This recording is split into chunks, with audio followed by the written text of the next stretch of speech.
Olá, queridos! Tudo bem com vocês? No vídeo de hoje, nós falaremos sobre o caso da Myrtrice Richardson. O que aconteceu com ela e qual que foi o desfecho do seu caso. Antes de conhecermos esse caso, eu gostaria de pedir você para deixar o seu like e também deixar aqui nos comentários sugestões de casos para o nosso canal. E lembrando, se você não é inscrito ainda aqui no canal, se inscreve para ter mais casos como esse. Vamos lá conhecer esse caso?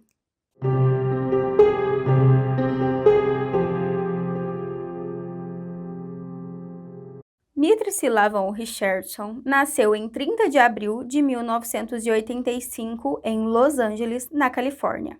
A sua mãe era Latice Sutton e o seu pai era Michael Richardson. Ela foi criada por sua mãe e o seu padrasto, Larry Sutton, em Covina, na Califórnia. Ela concluiu o ensino médio em Salt Hills School, em West Covina. Em 2008, ela se formou pela Universidade do Estado da Califórnia. A Myrtrice trabalhou como assistente executiva, dançarina e também ela foi estagiária de um psicólogo forense. Ela tinha uma parceira que se chamava Tessa Moon e elas tinham um relacionamento desde 2007. Na noite do dia 16 de setembro de 2009, a Myrtrice janta em um restaurante em Malibu, na Califórnia. Porém, quando a Myrtrice vai embora, ela acaba indo embora sem pagar a conta que ficou de $89. E aí os funcionários do restaurante, eles chamam o xerife da cidade para poder averiguar essa situação, já que ela saiu sem pagar. A Myrtrice foi encontrada por agentes e ela passou pelo teste de sobriedade, que não deu sinais de intoxicação e também nem que ela estava alcoolizada.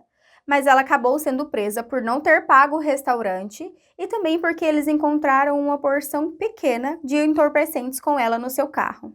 Quando ela foi levada, o seu carro ficou e foi rebocado. Dentro dele ficou dinheiro, o seu celular e também a sua bolsa. Ela foi presa na noite do dia 16 de setembro. E já na madrugada do dia 17 de setembro, ela é liberada, porém ela acaba saindo de lá sem os seus documentos, sem telefone, sem dinheiro, porque todas as coisas haviam ficado no carro. Então ela não tinha como meio de transporte de voltar para onde ela estava hospedada. Então ela saiu sozinha e sem nada. A mãe da Myrtrice alertou os policiais de que ela estava preocupada com a saúde mental da filha. Mas de toda forma, os policiais fizeram uma avaliação onde ela estava presa e acabou liberando ela assim mesmo. Próximo, às 6h30 da manhã, ela é vista em um quintal de uma residência em Monte Nido, que é uma comunidade ali próxima. O morador da casa chegou até ele e perguntou o que ela estava fazendo e ela disse que ela estava descansando. Logo após a sua soltura, sua mãe relatou o seu desaparecimento porque ela acabou ficando sem notícias da Myrtrice e ela foi orientada por um delegado a esperar um pouco mais, pois ela havia sido liberada naquele mesmo dia.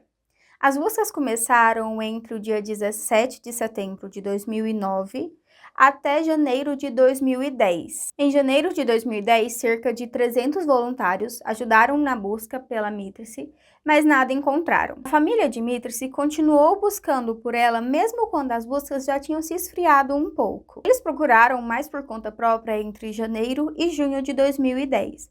Mas infelizmente eles também não tiveram sucesso algum. Em 9 de agosto de 2010, alguns restos humanos foram encontrados depois que agentes patrulhavam uma plantação ilegal de entorpecentes. O local era um córrego isolado que fazia parte de um terreno rural onde eram filmados alguns conteúdos adultos. Em 12 de agosto de 2010, foram feitos exames odontológicos nesses restos e foi confirmado que eram restos da Myrtrice Richardson.